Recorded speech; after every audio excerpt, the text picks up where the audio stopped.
Yeah. One of the ones I wanted to say with learning that I think is so important is learning is joyful and it's exciting. And I'd love to see that stay.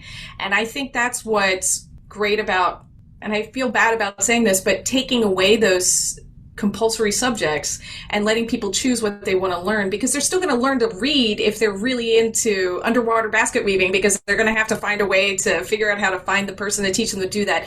And reading books and things like that doesn't have to always look the same way for all of us. So that joyfulness and that thrill and the inspiration of learning it's in all of us. It's just a shame when it's taken away from you, when you're being told by somebody else that you're never going to meet. So many of these education policies are people that aren't in the ground, that aren't doing it, and they take that away from people. They take that freedom to explore this one big, beautiful life that we have. You only get to be 5 once, right? So get in there, learn all about the stegosauruses, you know? Yeah, and build to it, and just, for how you can blend them. I've been saying for a while, I really think the only classes that anybody should have to take are literacy and numeracy. You should take some kind of English class, and it doesn't have to be traditional literature. And you should take some kind of math numbers class. But even then, if you're a science guy, I could teach all the same English skills, and we could do nothing. We could just read biology books. Like, I really like biology and evolution. We could just read books about that, and I could still teach you all the English class stuff, like the skills, and that would be an easy way to start freeing some of these things up, is to say, like, identify the skills and then make the classes a little looser in terms of the actual content. Because in the end, the content, especially in an English class, I think is sometimes like it's the icing on the cake, or it's the seasoning on your vegetables. Like the thing you really need are the skills that come from it. Like, no one gets a job because they know the details of Charles Dickens' biography. Like, it just doesn't matter. It doesn't mean it doesn't matter to anyone. It just doesn't matter to everyone. And so, I think, as you said, people will figure out the skills that they need to do what they want to do. And maybe we could do a better job of supporting some of that. That was really good. And anything, I don't mean to like throw it back at you with an open end, but I'm glad you did the definition. I think that's important. Oh, when I do a highlight clip, I'll make sure I put that with some of the other stuff. Is there anything else you want to clarify or say, and we'll wrap this thing up? Yeah, I have my first maybe tiny little disagreement with you because I've agreed with most of everything so far.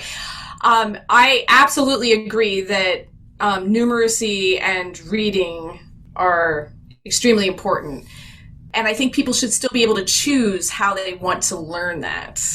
And I think they will learn it because it's an important tool. It's very hard to be alive right now and not be able to read and do basic math. But I still think that that's coming from a place of choice. And only because I had that kid. I had the kid that I tried to teach him, and he was like, I see right through you, lady. I know exactly what you're doing. You have an agenda. You want me to be reading because then you are validated because you did this crazy thing saying I didn't have to go to school if I didn't want to, and then people are going to judge you. And he's very much older beyond his years.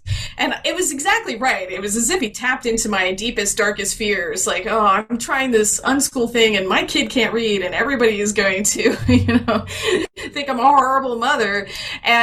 But then he did it because he had a reason to do it. He really, really, really wanted to do that Minecraft build. So he did it.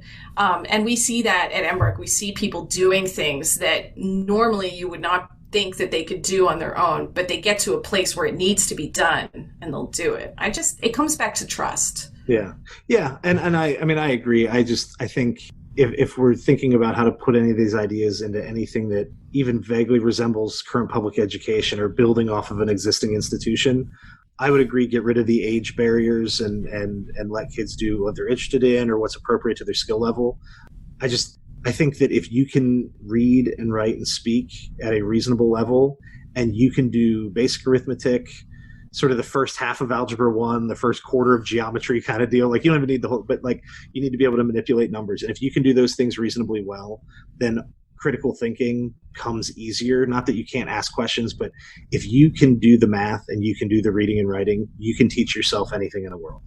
And so for me, even if we did the shopping mall and you choose your classes and the rest, the only things that I would require would be that you take some form of literacy and some form of numeracy. You could take the same math class every year. Like, you don't have to get to calculus. That's not the goal.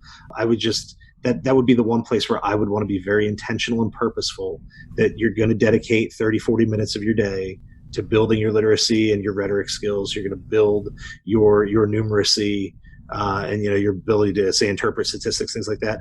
Whatever math you choose, just because I think that those are the foundations that better enable the person to take advantage of the other opportunities.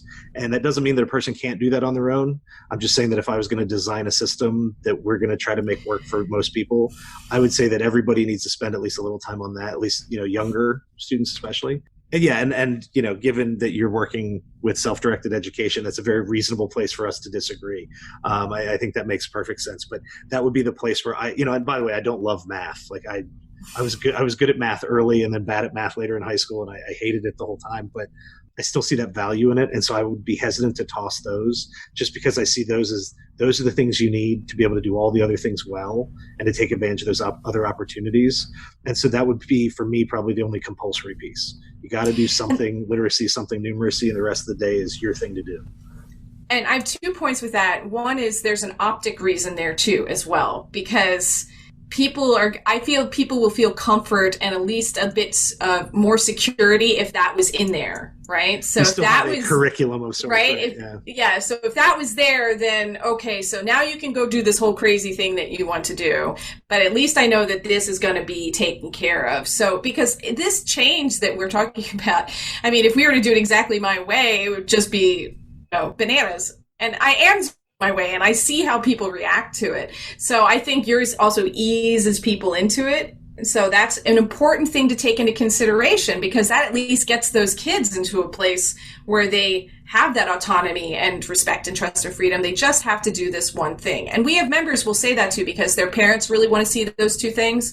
And we'll say, listen, in order for you to be here and be a part of Embark, this is an important thing for your parents to see you doing. What do you think about just throwing them a bone and taking care of that? And we're here to tutor you if you want us to, but what do you think about that? And they always say no, but it's, they always say no, but it's there for you, and we'll have that conversation. And the other one that I think is really interesting about what you chose as important is so cultural, right? And I feel like, obviously everything has changed with the communication revolution that we're living in. We're living in one of the greatest communication revolutions of all time, which is the internet. It's incredible. I'm so happy that we are alive for this. It's like being alive for the Gutenberg printing press. Yeah. That's how big this is. It's bigger because it's connecting the entire world. But there are other cultures where it's more important than the ABCs for you to know where north is, or you to know what the dangers are where you live, right? So if I were to say, well, maybe we should all know what animals are dangerous where we live here in Virginia. That's important to me. So those are, it's just a very cultural kind of thing to think about. Yeah. And I think it's probably fair. And that's something that, as you pointed out, with maybe people choosing, a less of like the colonialized history class or things like that, is that, education is culture, and we have to be careful, because no matter how you want to do it, if you have a prescribed curriculum or an adult standing in front of the room, there is undeniably some element of indoctrination to it. Like you can't avoid it, because I'm telling you that these are the things that are not just that they're, it's useful or not. I'm telling you that these are the things worth knowing. And every time I tell you this is worth knowing, I have subtly implied that something else wasn't, or that it was less worthy because I didn't tell you about it. And that's something that I don't think you can get around anywhere, because you go to what formal or informal education anywhere in the world, we could go back in time 500 years. There are still things that you were being told and weren't being told. And I don't know that that's a bad thing. I think that the trick is to let people understand that I'm showing you the world through this lens, and then as they are ready for it and it's appropriate, let them understand that there are other lenses to do this through.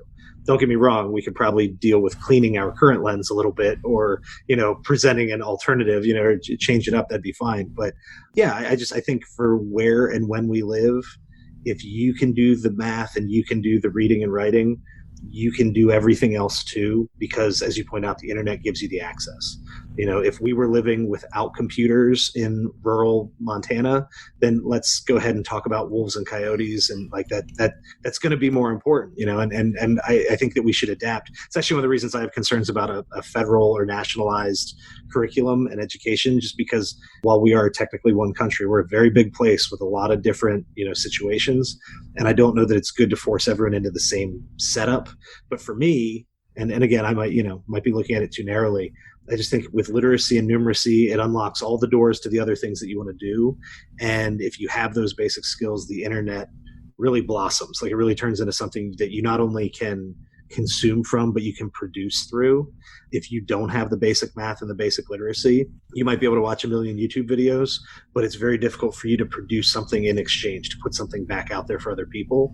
And so I'd like to see school help people to be more producer than receiver, maybe. There's a balance there, and I don't think we're on the right side of it right now, but I also don't think we would get to the right side of it without continuing to support at least some of those basic skills. But to your point, yeah, I mean, at least some kids, maybe everybody can get that done on their own.